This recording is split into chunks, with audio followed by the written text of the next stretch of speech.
We've been fighting a long time, and we have all lost so very much, so many loved ones gone. But you are not alone. There are pockets of resistance all around the planet. We are at the brink. You have no idea how important you are. If you're listening to this, you are the resistance. Ave Maria Stella Dei Mater Alma ad semper Virgo Felix te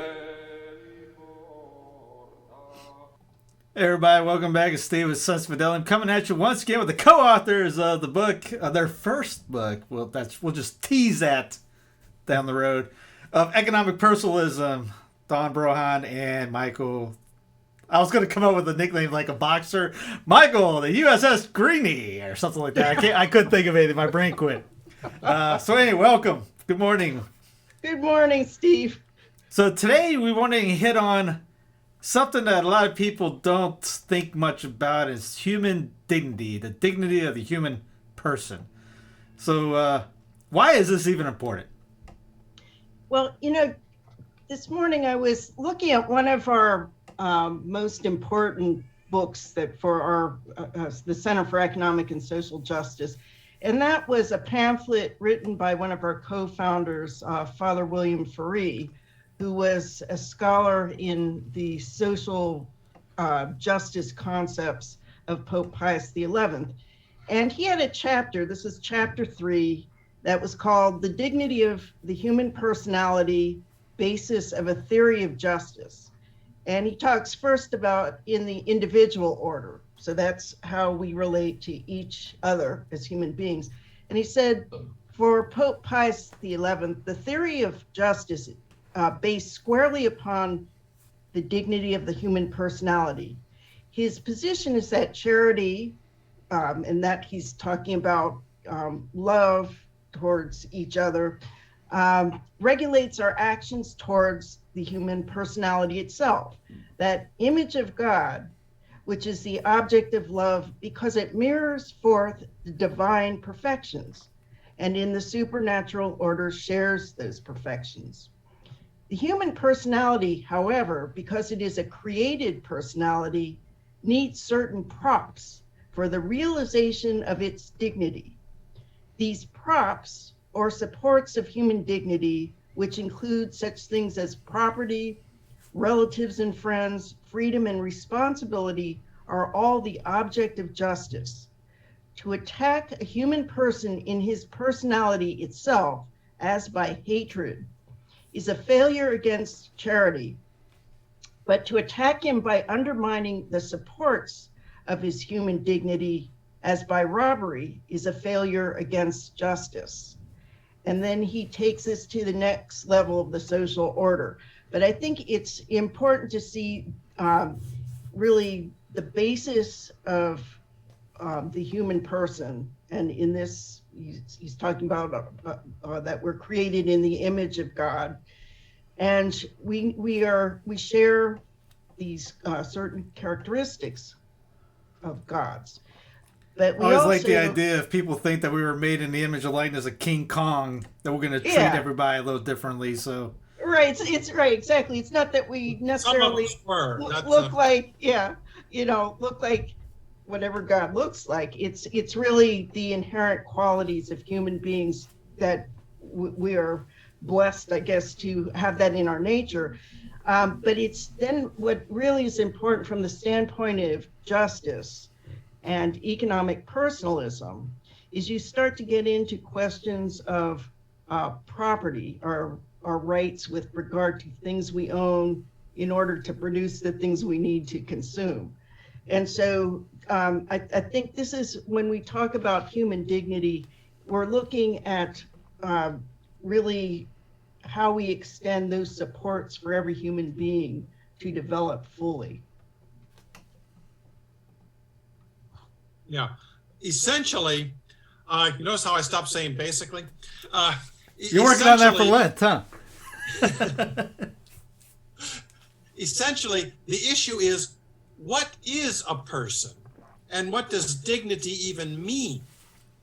A person is, in legal terms, something that has rights and signifies its status in the community or in society. So, but the kicker comes in with that only human beings among, all the temporal things are natural persons. We are persons not because we have it in our nature, but because that is our nature. We have these rights that are part of human nature. They're not gifts, they're not grants, they're not created by somebody, they're not even self-created. They're what we are as persons.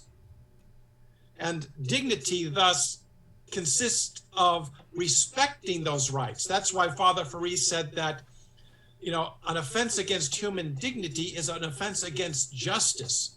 That's because rights necessarily involve the functioning of justice, which is the highest temporal virtue. I realize we're getting heavy-duty philosophy here. I was thinking that. Oh, look at Michael philosophizing already. Yeah, what do you mean already? I've been up for a couple hours already. I had my cocoa this morning. So that whereas, disrespecting, the human being is an offense against charity, disrespecting that person is an offense against justice. Of course, in practice, it's often hard to distinguish between the two, and almost always an offense against charity is an offense against justice and vice versa, which simply underscores the fact that charity is not a replacement for justice. It fulfills and completes justice. It is almost impossible in practice to separate justice and charity.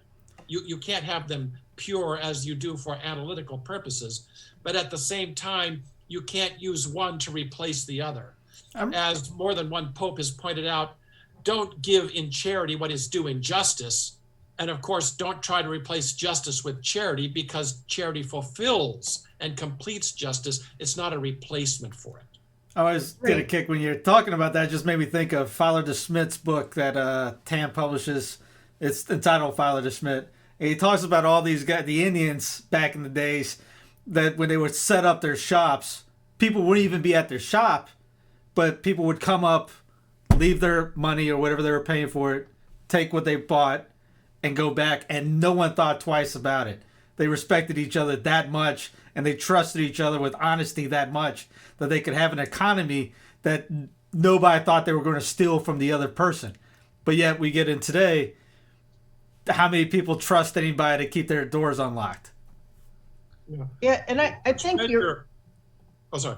I was going to say, a large measure of that is that when you do have a smaller community and it's run in a manner consistent with Say's law of markets, where every producer is a consumer and every consumer is a producer, you don't separate the ability to obtain goods and services from the ability to produce goods and services. So people have a greater appreciation of the fact that what this person is offering for sale, he had to work to get, the same way I had to work to get what I have to offer for him to get it.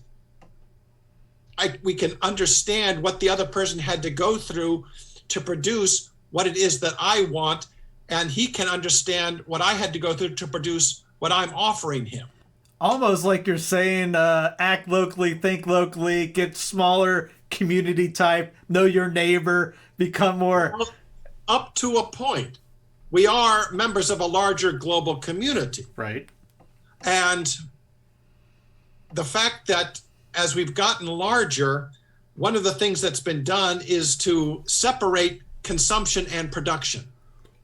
And a lot of this has to do with the way people have screwed up money. So that it really wouldn't matter up to a point how big you get, as long as you don't separate those things.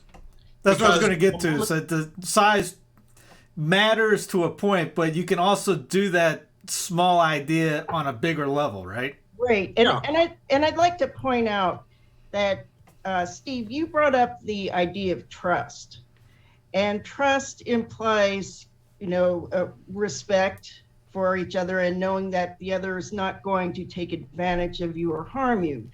And so if you don't have trust, you're not going to have a sound economy or a sound money system, because money is so dependent on trust that, you know, what you're using to help you exchange and to have that confidence that the other person isn't cheating you is, you know, that is at the heart of having a society. And I think what happens is when you have a breakdown in that trust, you know, when you don't know what truth is anymore, and you don't know what justice is, because justice are, you know, involved with it are these obligations and responsibilities and their rules, you know, and this is a difference between justice and charity. There is a connection, and Father Fari would say that charity is the soul or spirit of justice.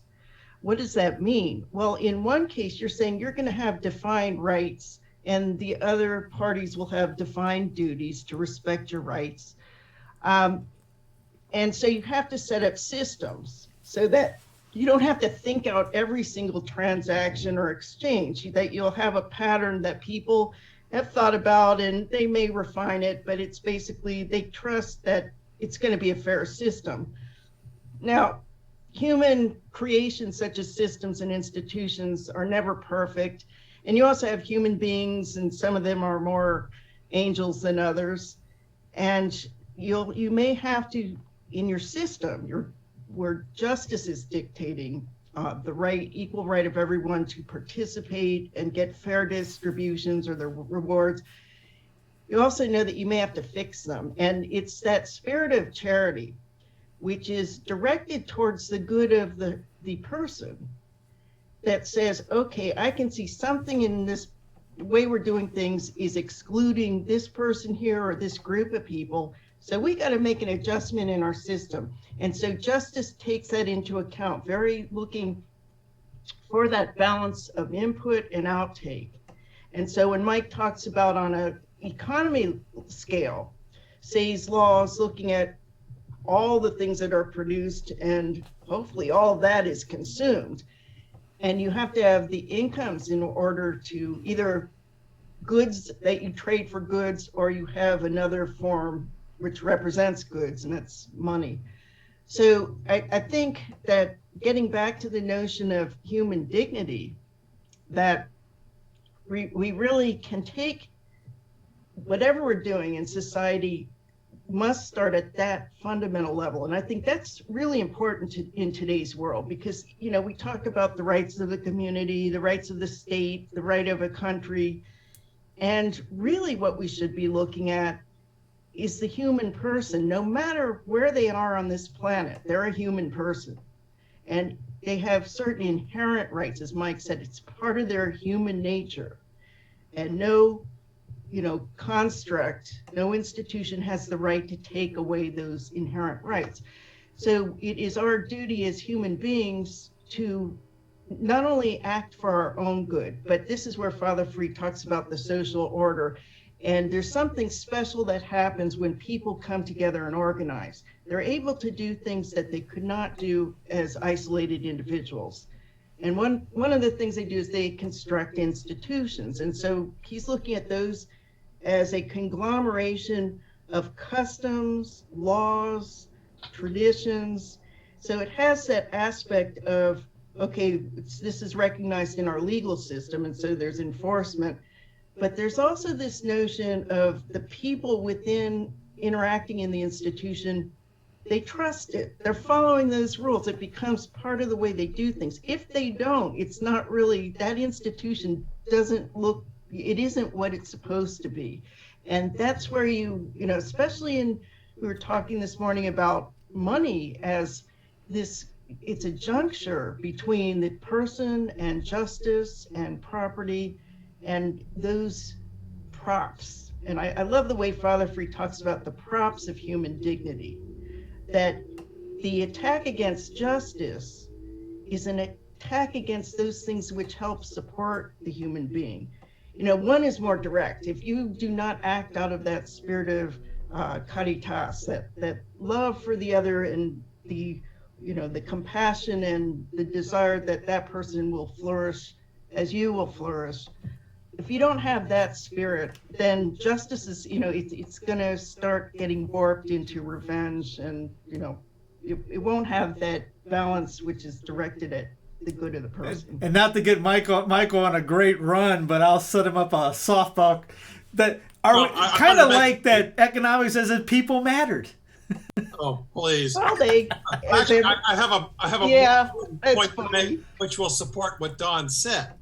And it's a graphic example of the importance of confidence, trust in an economy, and of widespread ownership, and of organizing to change an institution. And most of the people who cite this fellow have no idea that that's what he was doing, because they misunderstand him. Back in 1854, an English investment banker by the name of Charles Morrison published an essay on the relations between labor and capital.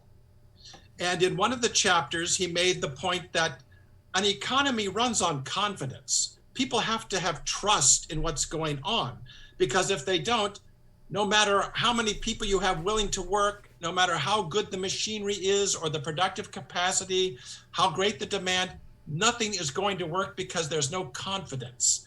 There's no trust in the economy.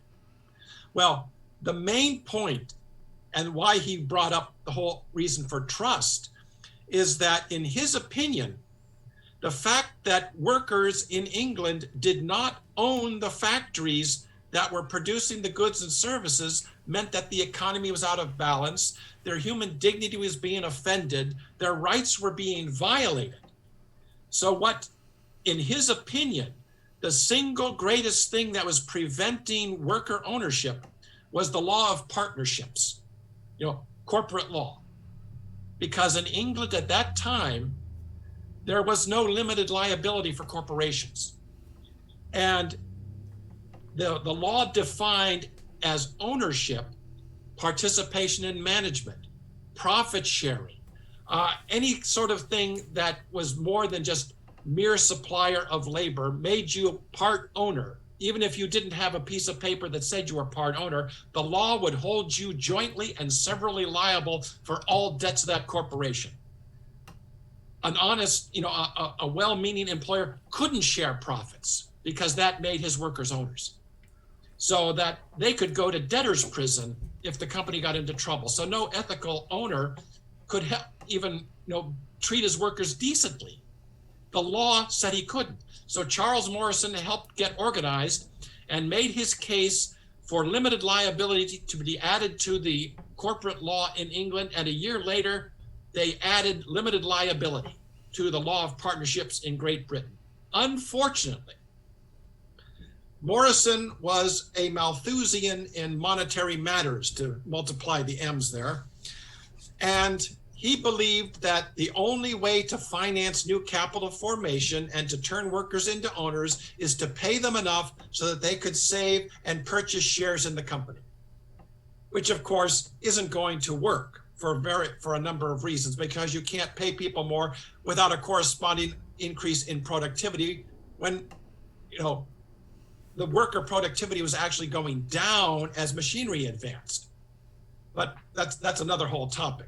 The bottom line here is that Morrison saw a problem. There was an offense against human dignity. Workers weren't allowed to own by the law. So he got organized and helped change the law. So that's the idea of the act of social justice, as Fareed describes it, which it's available. His pamphlet, Introduction to Social Justice, is available for free on our website at cesj.org, and this is in the free downloads section. As is our book, Economic Personalism. Yeah, it's the plug time. Plug time. Get the two together. It's already plug time. I thought we were going to wait for later, but okay, go ahead now. We're sponsored by Economic Personalism. So how are persons different from things? Well, I would first say you would look at what is the nature of the two things. And persons, as Mike said, you can define them legally as that which has rights. Now, you're able to create artificial persons, such as corporations, which are given the ability to borrow and repay and to carry on. Persons in society. Yes. A social identity. Yes, a social identity. So corporations are able to transact, but really what they are, we have to understand that they're tools that human beings create. So you have, even though something may be given legal powers, you have to look at what was the source of those powers. And it wasn't that the corporations invented themselves. People had to do that and give them, certain abilities. So we're very careful about distinguishing between those things, which we would call things. Okay, so we would say if it's a human being, it's a person, a natural person. If it's not a human being, especially for purposes of economics, it's a thing. And so when we talk about, for example, capital ownership as being a human right, we're looking at the ways that people can legitimately participate in producing goods and services that we need. And so we would say you can participate by those attributes and talents and skills you have as a person. Those are yours. But you can also participate through the use of things. And things are what makes our processes of producing more and more efficient. So when Mike said, as machinery started getting introduced during the Industrial Revolution, and obviously more and more now, it's not so much meaning that the human being's labor is necessarily less objectively, but in terms of the whole process, the proportion of human input from persons becomes less and less relative to the things such as now robotics and artificial intelligence and computer systems and the things that just do things faster than we can and, at a greater scale. So I think from an economic standpoint, this differentiation is important in that it actually opens up this new possibility of how we can participate as producers in the economy. But we have to go back to the ideas, where do these basic rights start? And it's in each of us as part of our nature. Yeah, I would add that, from the personalist perspective, and going by the Thomistic personalism of Pope St. John Paul II, which of course is what we base our analysis in economic personalism on, this is purely by coincidence because what we're talking about is binary economics. But the concept of personalism is binary with respect, there are persons and there are things. Now, for expedience in society, we can create artificial persons, which are legal fictions that say, we will treat this thing as if it were a person, even though we know it's not. It's just a way of helping the institutions of society function in a rational manner or even a workable manner, because without the concept of artificial persons, society with its institutions could not function. As Father Ferry pointed out in something that we call Discourses on Social Charity, but doesn't really have a title since it was just from some notes from Father Ferry that when he gave a talk back in 1966 or something, he gave a very interesting interpretation of Jesus's saying, when two or more are gathered in my name. And Father Ferry gave the standard understanding of that. But then he also said, but think of it also in this way. When two people are organized into a group, there is the creation of an institution, of something that exists there because they are organized, so that there is a sort of incorporation, the creation of a person, as it were, completely artificial and delegated, and in legal terms, a legal fiction, but it is real, and it can be the directed object of virtue. And this is the whole distinction between individual virtue, which is directed toward persons, natural persons, and social virtue, which is directed toward institutions of the common good. Yeah, and I happened to find another passage out of Introduction to Social Justice, which I think it clarifies in my mind how we are supposed to behave and treat our institutions, because there are creations. By canceling Mr. Potato Head, right? And Dr. Seuss. Yeah, that's one way you can do it. That is the dumbest thing, because potatoes reproduce asexually by budding. I mean, oh, I wish you hadn't ruined it for me, Mike.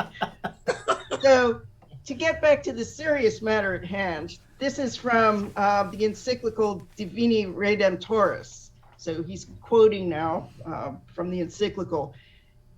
In a further sense, it is society which affords the opportunities for the development of all the individual and social gifts bestowed on human nature. These natural gifts have a value surpassing the immediate interests of the moment, for in society they reflect a divine perfection which would not be true were man to live alone. And then Father Farid comments on this. He says, society itself, therefore, as thus revealing further the perfection of God in his creatures, is worthy of a love directed not only towards the individuals who compose the society, but also towards their union with each other. This love is social charity. Moreover, as society thus makes available to man the further perfection of his potentialities of mirroring the divine perfection, it is also a support. Society is also a support for these perfections, and hence is an object of the virtue of justice.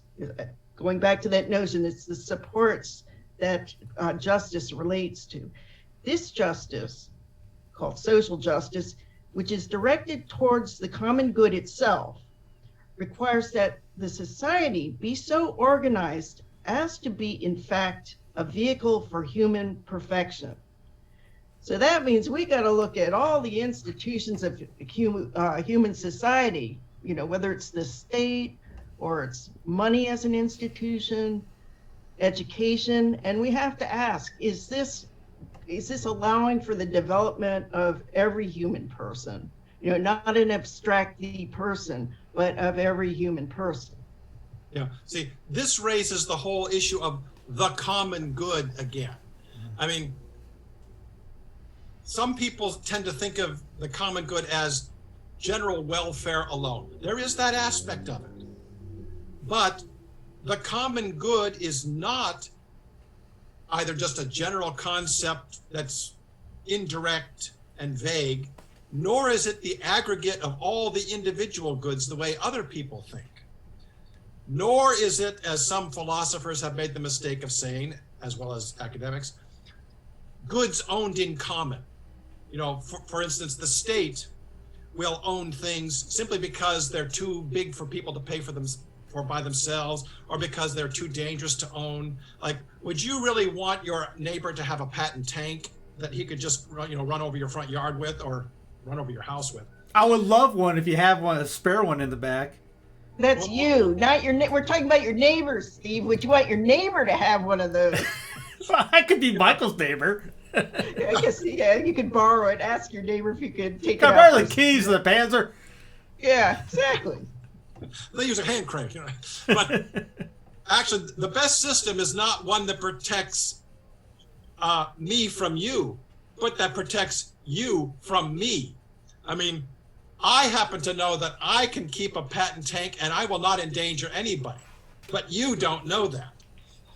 But the point is that the common good is not goods owned in common. It's not the aggregate of individual goods, nor is it a vague concept of general welfare. It is something very specific, and thus can be the object of a directed object of virtue in and of itself.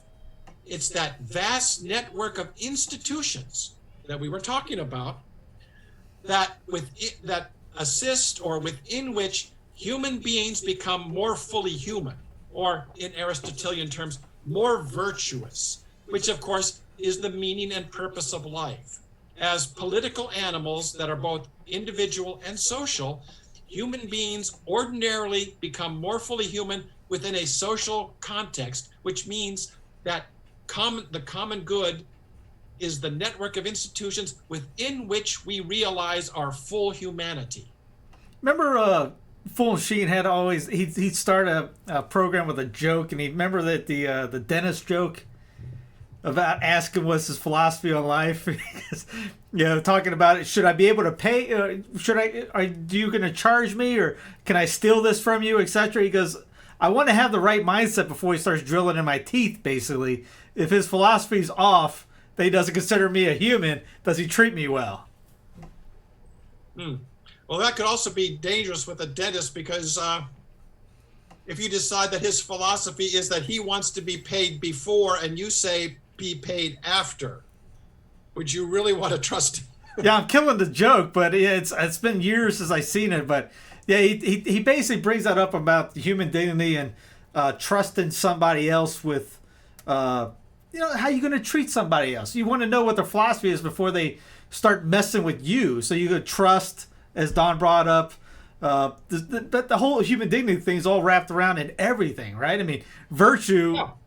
Well, if you look through the work of Fulton Sheen, and did we just lose Dawn? We just lost Dawn, which messed up the whole screen right here. Oh, we have to retape the whole thing. No, we won't have to retape. She'll pop back on.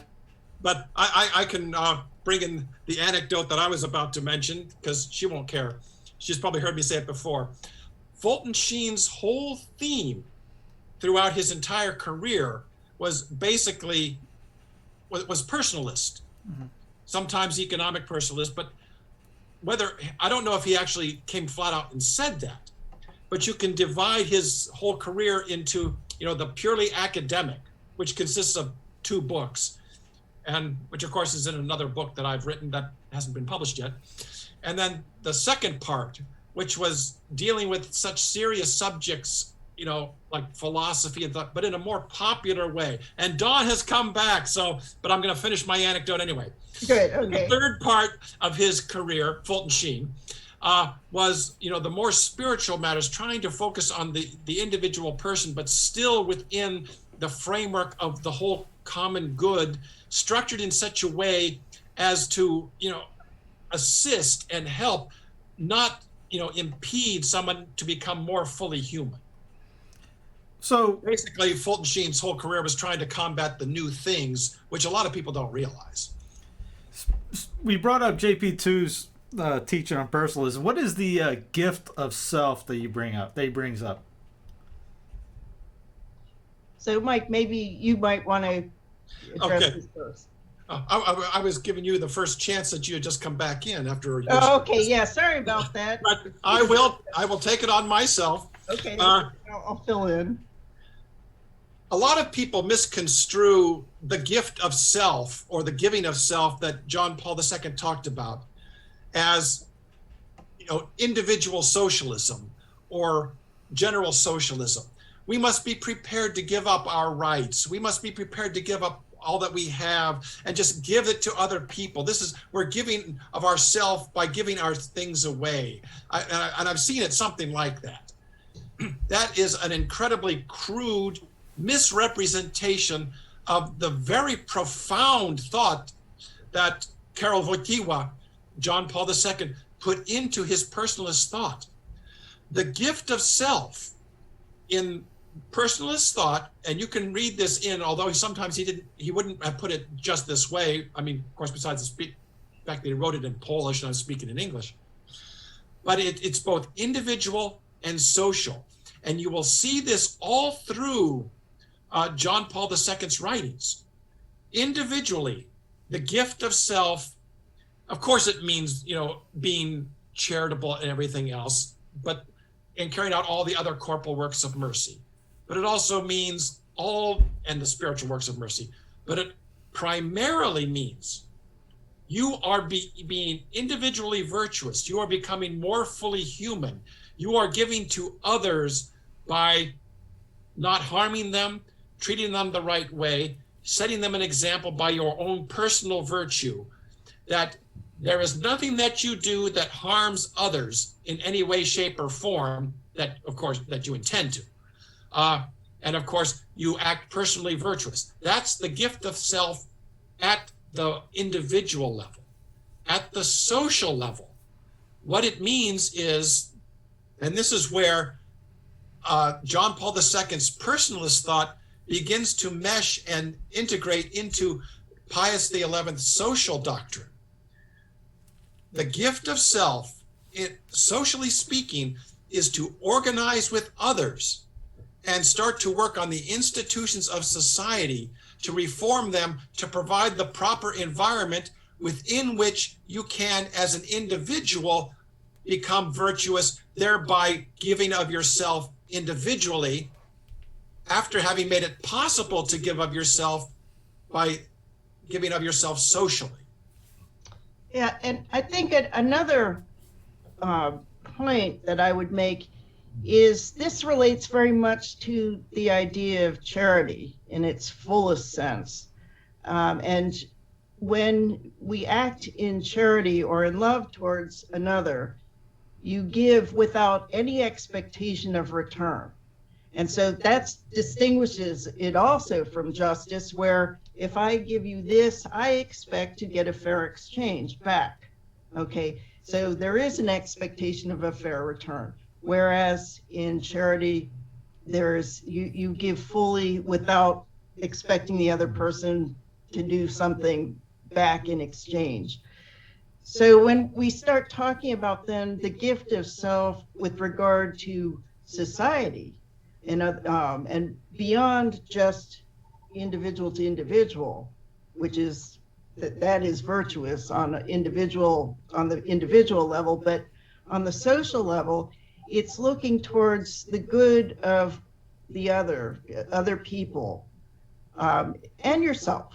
I mean, you must be able to live virtuously yourself, but you look at these structures, the environment that everyone's living in, and this includes even more specifically the institutional environment, which you could also call the common good, and make sure that each person does have equal access to this so they can develop fully. And this is something you do not with expectation of return. You do it out of that understanding that a good society brings out the best in each of us. And you want that for the others, so that you see someone in desperation or suffering, that you want them to come out of that and to be whole again and to be able to become virtuous. So this is a very important concept when we speak of the economy. You know, there we're talking about fulfilling your most basic human needs, you know, survival, security, etc. But then when you start looking beyond that, the other needs of human beings, this is where you rise through the levels that we each need. But then you look beyond that to the good of the society and the people within it. That society is this framework within which we all can interact. So I think this is really an important thing in terms of education, is that we do have to learn the individual virtues. You know, this is it. Father Free said the social justice does not negate the need for individual justice. It just helps it become more practical or easily done than if you're in a society which is, you know, forces you to lie or to cheat or to murder. You know, we don't want things structured that way. So what do? We come together with other human beings to restructure those parts of society that have become barriers. Do you see a lot of the eugenist movement in the problems we see in economics, the businesses, the mindsets, the philosophies going on today? I know, like with Davos in '74, they bring up the great Thomas Malthus. So if people treat others as lower than them, again, that destroys human dignity, right? Yeah, absolutely. And I think, and that was, as Father Free was talking about hatred as a direct attack on the human personality. And so, yeah, that's exactly right. So he would also say in that the principle of society, conflict has no part in the ordering principle of society. It is social justice, which is talking about the overall environment and context that we all live in order to become more virtuous and more fully human. So, I think that's an important point you just made. Yeah, and it should be noted that conflict and competition are not the same thing. They can be, but as a number of the popes have commented, trying to correct the impression that competition is evil. No, competition is good as long as it is kept within bounds and is not unjust or unfair. It is a normal human feeling to say, oh, I can do that better than you. Mm-hmm. Let's see, or hey, let's see which one of us is better at this without tripping the other person or doing something else. Yeah, it's not the dog eat dog. It's, hey, this makes iron strengthens iron. I make you better, you make me better, and we keep putting a better product or a better system out that rather than, hey, I want you destroyed and everybody out on the streets living off, basically homeless. And I'm going to laugh about it afterwards saying, I did it. That's a very good point, Steve, is that in looking at competition or the free market system, the popes were not saying that those were evil. They were just saying they should not be the end purpose of human existence. The purpose is to become more, for each of us to become more fully human. It's things like competition and free markets which can help in that process. But it's like the problem we would see with capitalism, and we're looking at the suffix ism means a value system, and what you're gearing all your actions and your thoughts towards is, in this case, the accumulation of capital. Now, there's nothing wrong with that. In fact, we would say in economic personalism, it becomes more and more necessary for human beings to live in this world, is to own things that will produce an income for them and things that will create more than human beings can. And where human beings, they would just be ground into the dirt out of exhaustion doing, where you get a tractor or you get a robot, and, people don't have to suffer and toil to live. They should not have to. So, I think that we have to keep what the ends and the means are. And as long as we understand things as intermediate, ends or fundamental means to pursue, human dignity, the enhancement of human dignity, then we put things in the proper place. Property in itself is not an ultimate end or purpose in life. Accumulating capital is not an ultimate end or purpose in life. Competing, free competition is also not an end and the ultimate end in human life. But they are fundamental means. If you take them away, you take away human freedom. And even human freedom in itself is not the ultimate end in human life either. Because, you could use freedom in a way that harms other people. Or you could use it that it only is interested in helping yourself, but it doesn't have an eye to how this affects other people in society. So being able to distinguish between ends and means it's very important. That something can be an absolutely just mean or means, but when it becomes the end, the purpose, then there's a problem, because you're disregarding all these other things that are important to human life and other people as well, and society. Yeah, it's the way you can, ameliorate the meaning and purpose of life, which is to become more fully human. Yeah. Now, Ayn Rand went one way with that. I become more fully human by being more human than the rest of you, and basically treating everybody else like dirt because I am the most fully human thing there is. or maybe I'm a member of the Bloomsbury group and all the rest of you are just little embryos or whatever. John Paul II went a different way.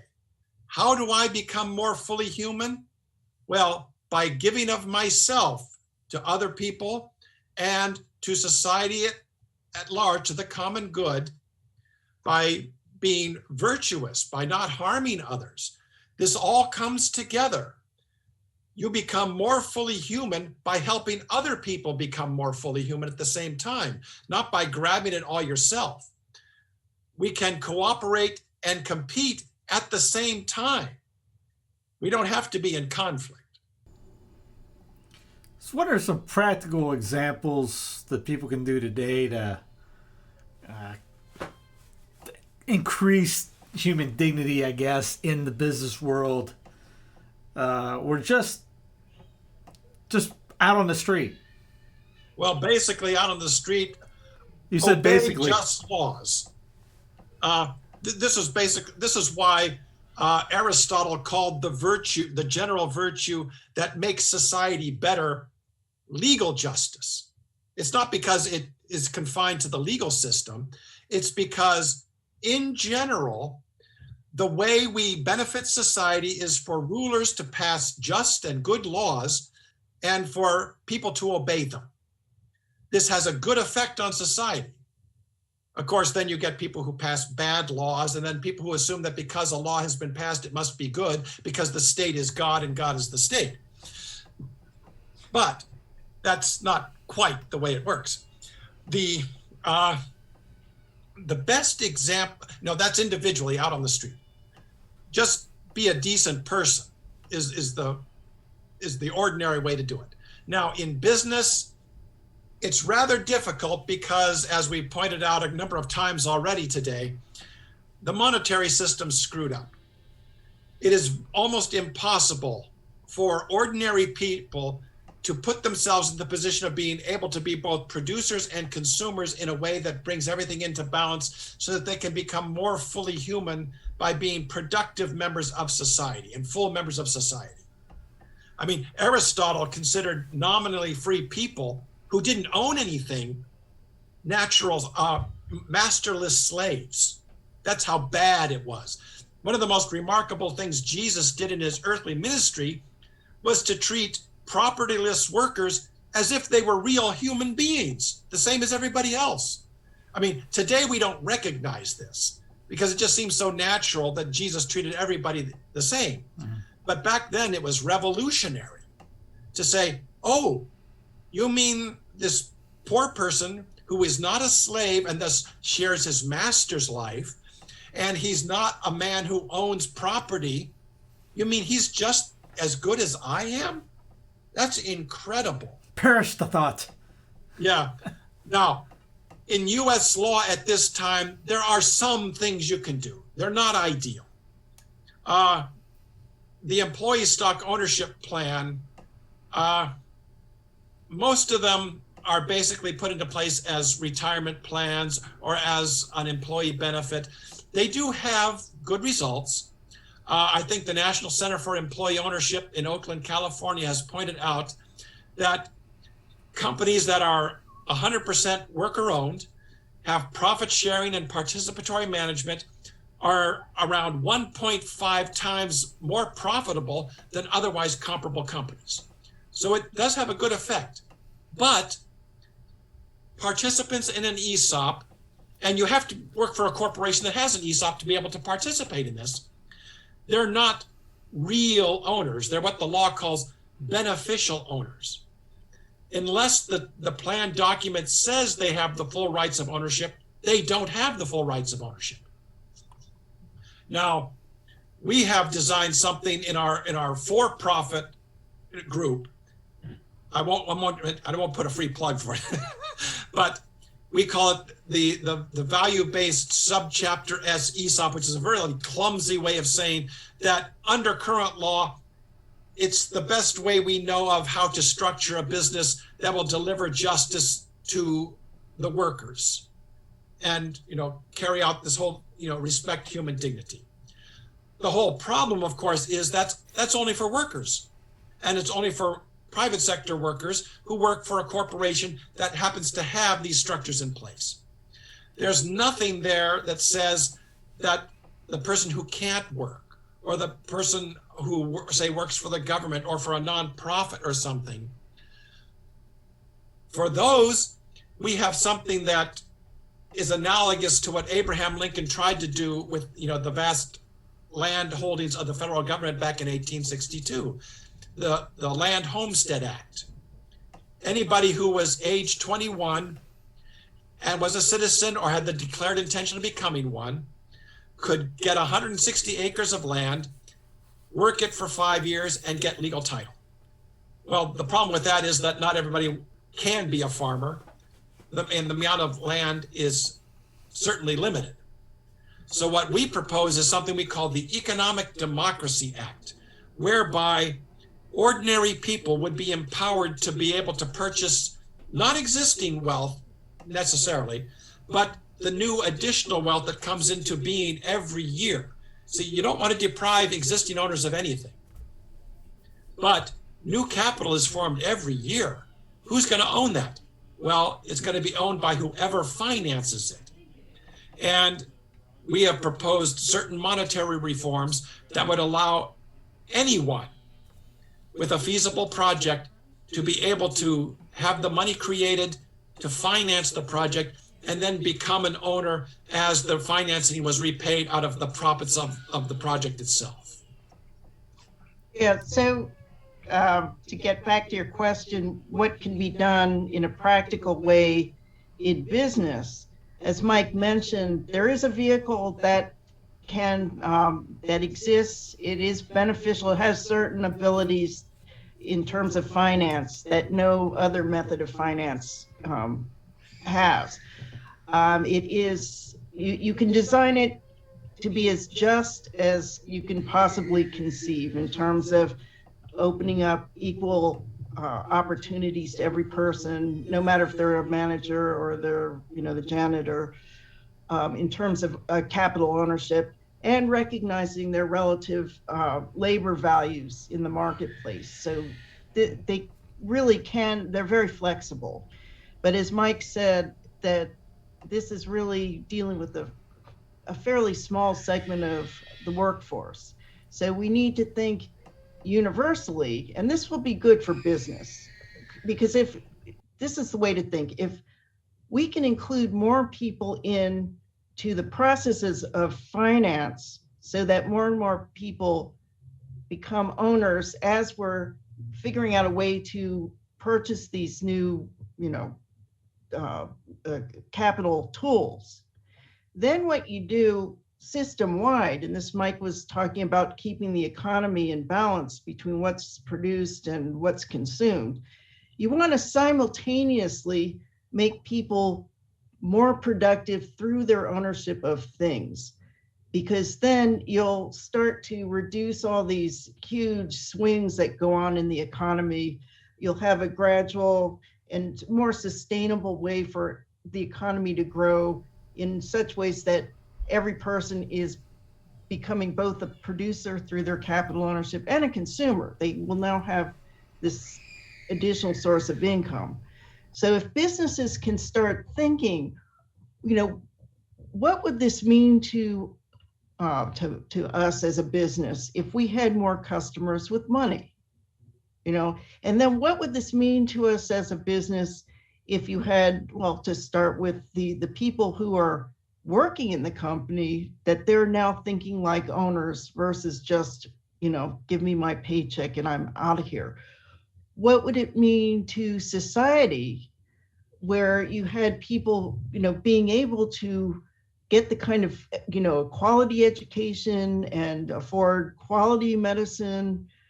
It starts with, why don't we try thinking about the possibilities in a different way? That you can think, okay, it's going to only be the smartest and the most talented, or those who were fortunate to be born into a rich family, they will have the opportunities to become owners of these really advanced tools that they're becoming more and more powerful all the time. If we say that, okay, then you're going to have power in a few hands. Or we say there's another possibility to make things fair for everyone. We're going to level everything. Okay, we're going to say no one can have more than anyone else. So we're going to have to make sure that we have the government and the laws set up to make sure no individual can own more than a certain amount. Well, you know that there's always ways that people in the government, they're not angels. And so you're going to see corruption as a few people in the public sector gain more power. So then if you start thinking along the lines of personalism and economic personalism, then you see a new range of possibilities. And I think for those who are looking beyond their own individual good, and they see that their own individual good is tied up in the good of other people, then you now can say, let's look at these various institutions that we deal with every day. And money is going to be a critical one. Money is going to influence who owns in the future. Money is going to dictate who is going to have economic power.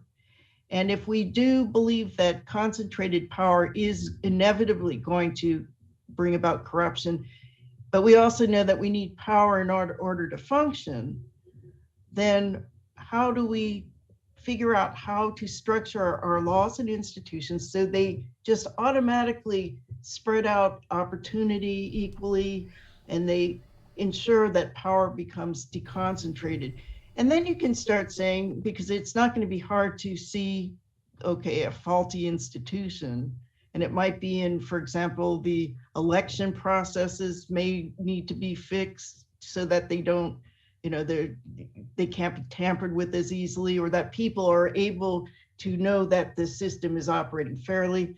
That's something. But starting with money, the money system, that we can redesign it without taking away the property of anyone who now has ownership. We just are now incrementally building more people in society into that ownership club.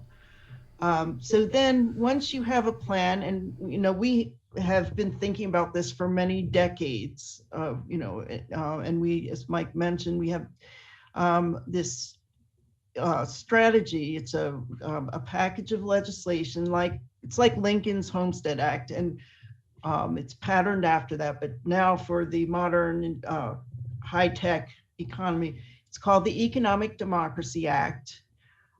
We have a resolution that we would like people to help us get to their representatives. It could be at a city council level, a state legislature level, or the US Congress and the White House. But it's this process of re-educating ourselves as to there is another way to look at these problems and how to solve them. And that starts with the human person, that if we look at all aspects of our life and ask, how's this affecting me, my family, my community, others in the community, others in the country, others just around the world, then then how do we come together to change these things? So that's sort of the practical things that have to be done, is be aware of it, understand it, diagnose the problem more precisely, and come up with solutions that are going to open up equal access and equal opportunity to every person. All right, where can people get your book at? Oh, okay, Mike, you want to? I was going to say, the free plug time. You can get a free copy of it on the CESJ website, www.cesj.org.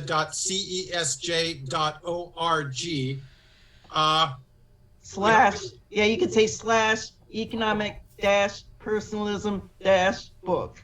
And that will get you to get if you want a free PDF download. But so where you can purchase one also as well. Which is really nice too. And if you purchase a copy, please leave a review. Review it on Amazon.com, and please feel free to get in touch with us if you have any questions about it. There's a lot of information on the CESJ website, but sometimes you may have a question that's most easily answered by a human being. So we're here. Get in touch with us. And I should mention that the book the text is probably about 130 pages. It's not an intimidating read. I mean, with a title like Economic Personalism and, addressing what they've come to call the dismal science, thanks to Thomas Malthus, whom we have disparaged prior on this program, you'd expect something maybe this thick, volume 1, and then going on for page after page. No, it's a very readable book. And I say so even if in our opinion. Awesome. Very good. Well, next we will talk about virtues, I think. And I appreciate it, Michael. Don, as always. Appreciate the opportunity again, Steve. Thank you so much for having us on. Anytime. No problem. See you guys next week. Okay. Take care.